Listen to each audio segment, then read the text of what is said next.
मूर्ख संग न कीजिए, लोहा जली न तिराए, कदली सीप भुजंग मुख, एक बूंद तिहि पाए। इसका मतलब क्या है? इसका मतलब ये है कि मूर्ख की संगति ना कीजिए। क्यों नहीं करना है मूर्ख की संगति? आपको पता होगा कि लोहा कभी भी जल के ऊपर तैरता नहीं है। इसी प्रकार स्वाति नक्षत्र की जो सबसे कीमती बूंदें होती हैं, वो बूंदें जैसे ही केले के पत्तों पर पड़ती हैं तो वहाँ पे कपूर बन जाता है। वो बूंदें जैसे ही सीप पर पड़ती हैं तो वहाँ पे मोती बन जाता है, लेकिन यदि वो बूंदें सांप के मुंह में पड़ जाएं तो वहाँ पे विष बन जाता है। इसी प्रकार से इन्हीं विचारों के साथ मैं आपका बहुत बहुत स्वागत करती हूँ कंपटीशन कम्युनिटी में। आपको एक चीज़ बहुत अच्छे से याद रखनी है कि अपने दोस्तों से सावधान रहिए और ऐसे दोस्त चुनिए जिनसे आपको हमेशा कुछ बेहतर सीखने को मिल सके। चलिए हम हमारे पहले प्रश्न की ओर आगे बढ़ते हैं। आज हम मध्य प्रदेश कला से संबंधित प्रश्नों को कवर करने वाले हैं। तो पहला प्रश्न है हमारा, महेश्वर किस नदी के किनारे स्थित एक सुंदर शहर है? देखिए, हमने महेश्वर के बारे में ऑलरेडी बहुत सारी चीज़ें कवर कर ली हैं, लेकिन फिर भी अगर हम महेश्वर की बात करें तो किस नदी के किनारे स्थित है? गंगा, नर्मदा, ताप्ती और माही। देखिए, तापी का मतलब ताप्ती भी है। तो नर्मदा नदी के किनारे महेश्वर एक बहुत ही ज़्यादा सुंदर शहर है।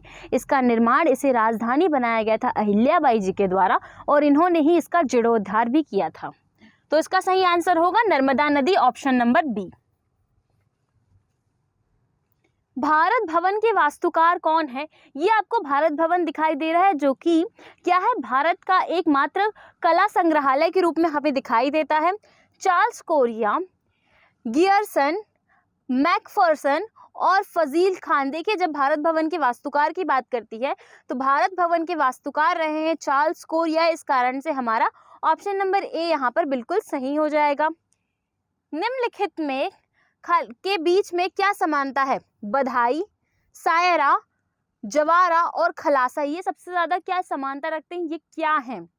सभी मध्य प्रदेश में उगाई जाने वाली फसलों के नाम है। ये सभी नृत्य के रूप हैं जो मध्य प्रदेश में किए जाते हैं। ये सभी भोजन के प्रकार हैं जो मध्य प्रदेश में आम है। ये सभी मध्य प्रदेश में मनाए जाने वाले त्योहारों के नाम हैं। देखिए, जैसे ही हम बात करते हैं कि ये क्या है, तो ये सभी मध्य प्रदेश में किए जाने वाले नृत्य हैं।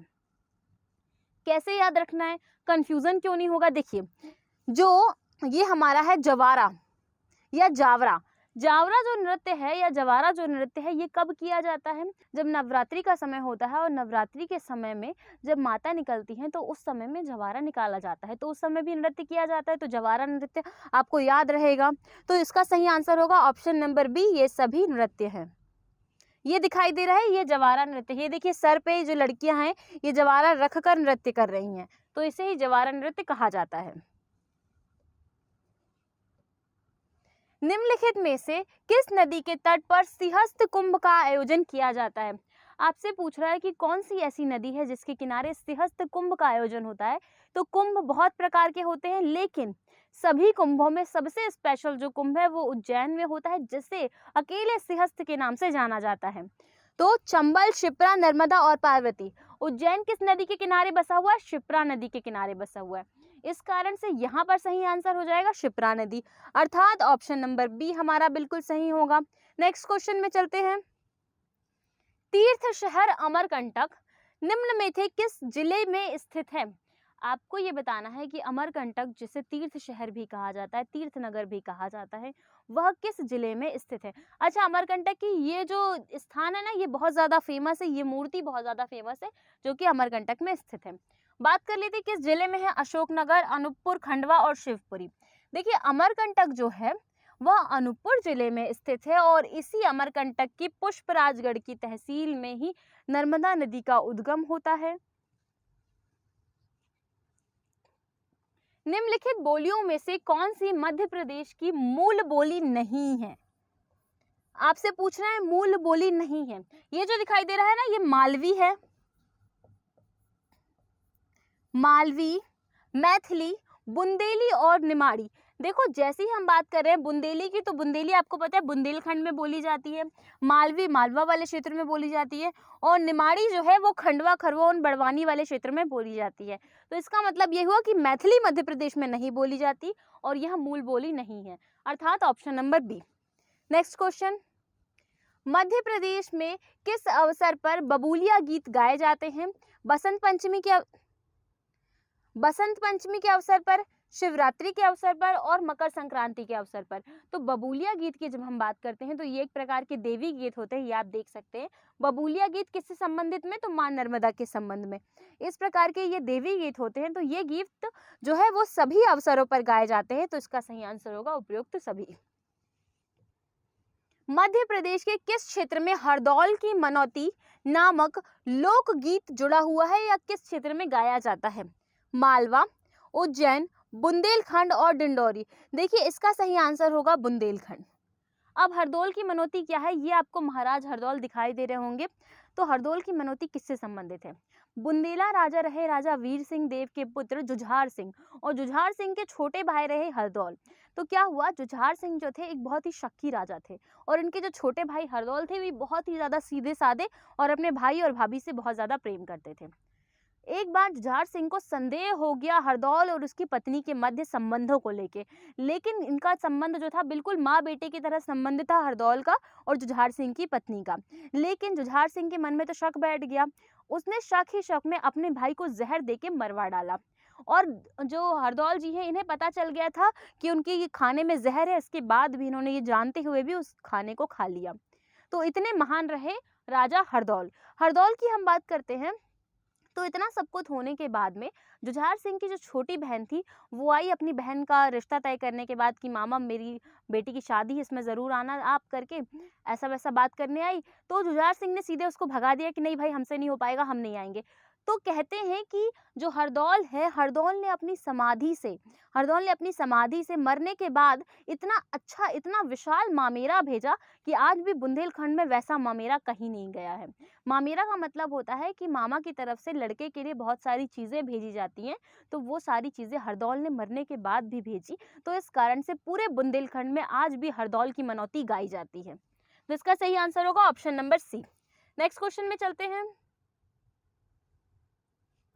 1981 में मध्य प्रदेश में ध्रुपद केंद्र कहाँ स्थापित किया गया था? उज्जैन, इंदौर, कटनी, भोपाल। देखिए जब भी हम बात करते हैं ध्रुपद केंद्र की, तो ध्रुपद केंद्र जो है वह भोपाल जिले में आयोजित किया गया था। ये ध्रुपद केंद्र से आपको एक और चीज याद हो रही होगी, ध्रुपद संगीत। और ध्रुपद संगीत के संरक्षक कहे जाते हैं राजा मानसिंह, और मानसिंह का संबंध है किस वंश से? तो तोमर वंश से संबंधित है। इसके अलावा ध्रुपद संगीत के एक और कलाकार जो कि रहे हैं तानसेन के साथ में ही जो रहे थे, जिनका नाम था बैजू बावरा, वो भी ध्रुपद संगीत गाया करते थे, बावरा।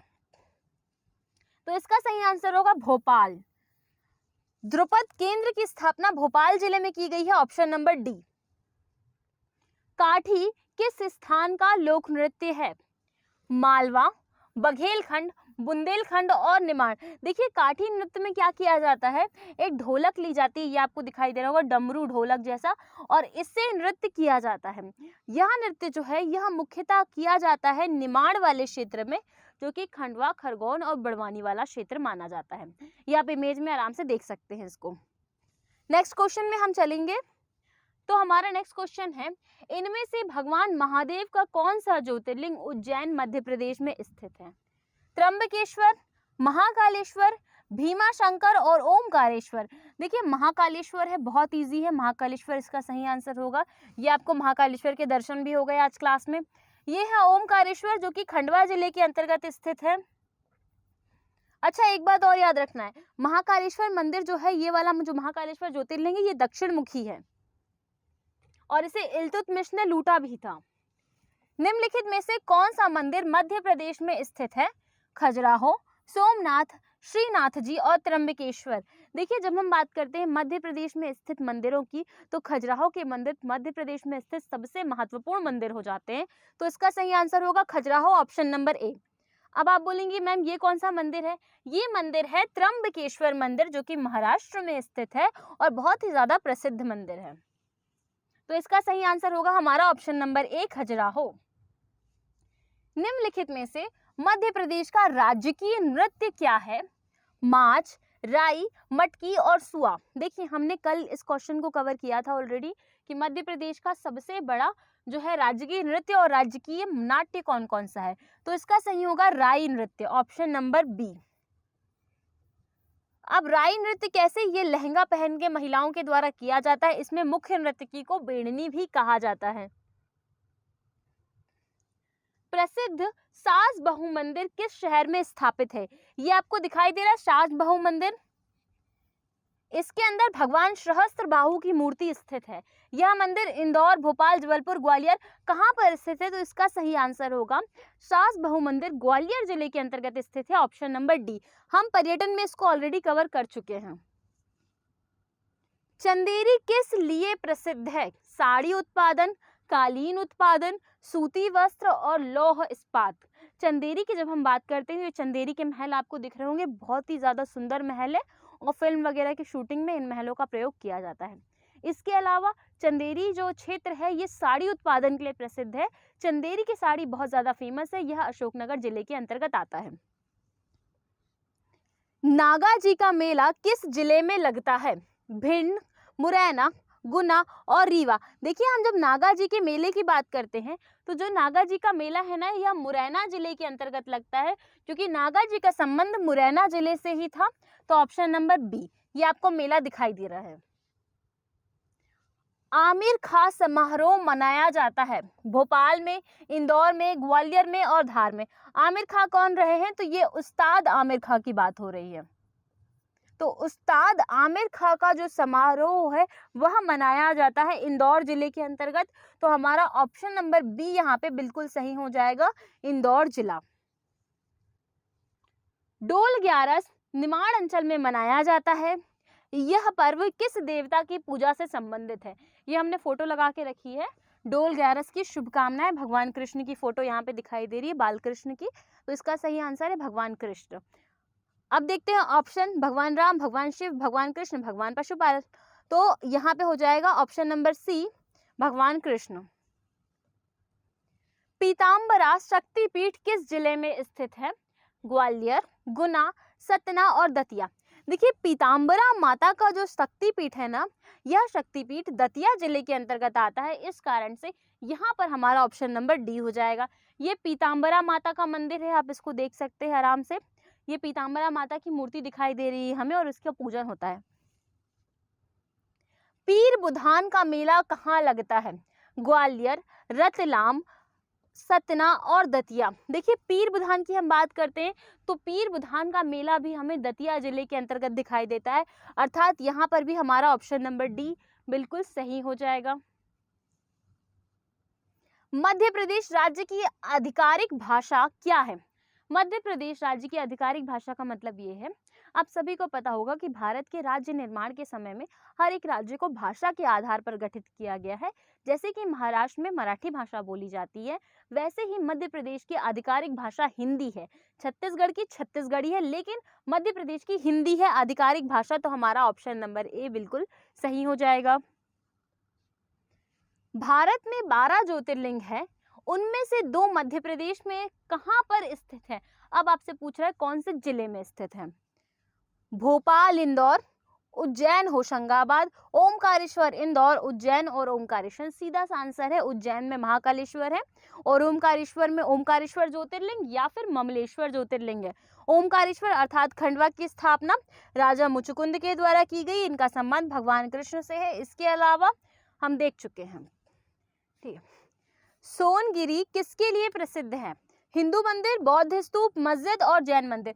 देखिए, सोनगिरी जो पूरा जैन तीर्थ स्थल है, इस कारण से ये बहुत सारे जैन मंदिरों के लिए प्रसिद्ध है। तो इसका सही आंसर होगा हमारा ऑप्शन नंबर डी।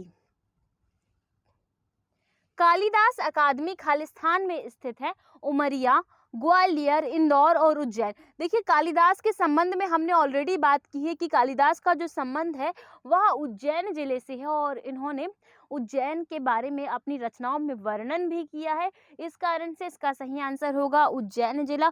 और कालिदास समारोह कहाँ मनाया जाता है? तो वह भी उज्जैन में मनाया जाता है।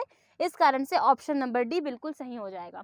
ये फोटो में आप देख सकते हैं कालिदास अकादमी की यह फोटो है जो कि उस समय में बनाई गई थी। मध्य प्रदेश का छिंदवाड़ा जिला इनमें से किस मेले के लिए प्रसिद्ध है? कुंभ मेला, गोटमार मेला, कार्तिक मेला और कदम्ब मेला। देखिए, जो छिंदवाड़ा का मेला है एक, जो कि बहुत ज़्यादा प्रसिद्ध है, वह मेला है गोटमार मेला। इस मेले में होता क्या है, आपको थोड़ी सी बात समझाते हैं। यह है गोटमार का मेला, आपको दिख रहा होगा। इस मेले में एक्चुअल में क्या हुआ था, कुछ समय पहले एक युगल रहा करते थे, मतलब एक लड़का लड़की थे, जोड़ा था एक। तो लड़का क्या था, लड़की से बेहद प्रेम करता था, तो लड़के ने लड़की को भगा के लेके आया। अब क्या था, ये नदी बह रही है, आप देख सकते हैं। तो नदी के एक तरफ में दूसरे गांव के लोग और दूसरे तरफ में दूसरे गांव के लोग रहा करते थे। तो दो अलग अलग गांव के लोग और उनके बीच में से नदी। लड़का जो था इस तरफ के गांव का था, लड़की इस तरफ के गांव की थी। लड़के ने जब लड़की को भगाया तो गांव वालों के बीच में युद्ध छिड़ गया। अब कहानी ऐसी आई कि गांव वालों ने एक दूसरे को पत्थर बरसाना शुरू कर दिए एक दूसरे के ऊपर, और लड़ाई बहुत ज्यादा बढ़ने लगी। इस लड़ाई के चलते में हम देखते हैं कि लड़का लड़की दोनों की मृत्यु हो गई, दोनों खत्म हो गए लहूलुहान होकर। जब ये सिचुएशन हो चुकी थी तो इसके बाद क्या होता है, लोगों को समझ में आता है कि उन्होंने, लड़का लड़की जो थे दोनों अपने प्रेम के लिए इन्होंने कितना बड़ा बलिदान दिया, अपने पूरे प्राण त्याग दिए। तो इस कारण से गांव के लोगों ने उनकी स्मृति में इस मेले का निश्चय किया, इस मेले को स्टार्ट किया। और इस मेले में क्या किया जाता है, नदी के एकदम बीचों बीच, ये नदी कौन सी है, एक बात आपके दिमाग में और आ रही होगी, तो ये नदी है जामनेर नदी। तो जामनेर नदी के बीचों बीच में एक चंडी लगाई जाती है। पलास के पेड़ से या किसी दूसरे पेड़ से एक डंडा लगाया जाता है, उसे चंडी माना जाता है। चंडी मतलब माता का मतलब होता है, तो चंडी माना जाता है। और उसके ऊपर लाल रंग का ध्वज लगाया जाता है, लाल रंग का कपड़ा बांधा जाता है। अब शर्त ये होती है कि एक तरफ का जो गांव है, उस गांव के लोग, एक तरफ का जो गांव है इस तरफ के गांव के लोग, और दूसरे तरफ का जो गांव है वो इस तरफ के गांव के लोग, दोनों एक साथ पत्थर मारते हैं उस चंडी पर। अब ये जो चंडी है, ये जिसके पत्थर से गिर जाए वो गांव जीत जाएगा, पहली चीज। दूसरी चीज ये कि अगर पत्थर चंडी पे मारेंगे तो क्या आजू बाजू वाले लोगों को नहीं लगेगा, लगेगा ना, सीधी सी बात है। लेकिन प्रशासन की अनुमति से यह मेला चलाया जाता है। प्रशासन यहाँ पर पूरा देखरेख करती है, और यहाँ पे बहुत सारे लोगों को चोट भी लग जाती है, बहुत सारे लोग लहूलुहान भी हो जाते हैं। इसके अलावा जो गांव जीतता है, तब वो गांव इस चंडी को निकालकर माता के मंदिर में लेके जाता है और वहां ले जाके समर्पित करता है। और कुछ किंवदंतियां हमें ये भी मिलती हैं कि जो गांव जीतता है, उस गांव का जो भी लड़का इसको पहली बार में जो पत्थर मारा होता है, जिससे ये चंडी गिरती है नीचे, उस लड़के को अनुमति होती है कि वो दूसरे गांव की किसी भी लड़की से विवाह कर सकता है, यदि लड़की राजी है तो। ऐसी किंवदंतियां भी हमें मिलती हैं इस गोटमार के मेले को लेकर। नेक्स्ट क्वेश्चन, सिंहस्थ कुंभ प्रत्येक खालिस्तान वर्षों में आयोजित होता है, 10, 11, 9 और 12। हमने पढ़ा है कि कुंभ मेले का आयोजन 12 वर्ष में होता है, अर्थात हीरा भूमिया मेला निम्नलिखित में से किस जिले में आयोजित किया जाता है, देवास, धार, ग्वालियर और इसके साथ में बालाघाट। जैसे ही हम बात करते हैं हीरा भूमिया मेले की, तो यह मेला ग्वालियर जिले में आयोजित किया जाता है। तो हमारा ऑप्शन नंबर सी यहाँ पर बिल्कुल सही हो जाएगा कि हीरा भूमिया का मेला ग्वालियर जिले में आयोजित होता है। मूर्ति किस क्षेत्र की लोक चित्रकला है, मूर्ति का क्या मतलब है, देखिए जैसे कि जिरौती हमें दिखाई देती है लोक चित्रकला, वैसे ही मूर्ति भी एक प्रकार की लोक चित्रकला है। ये आपको दिखाई दे रही होगी, ये मूर्ति है। अब बात कर लेते हैं कि किस क्षेत्र में बनाई जाती है, बघेलखंड, बुंदेलखंड, मालवा और इसके हाथ में निमाड़। तो ये बनाई जाती है बुंदेलखंड में। बुंदेलखंड मतलब वही टीकमगढ़ छतरपुर वाला क्षेत्र। तो इसका सही आंसर है ऑप्शन नंबर बी। बसदेवा लोक गायन किस क्षेत्र में गाया जाता है, बघेलखंड, बुंदेलखंड, बालाघाट और निमाड़। बसदेवा की जब हम बात करते हैं तो बसदेवा लोक गायन बघेलखंड के क्षेत्र में गाया जाता है।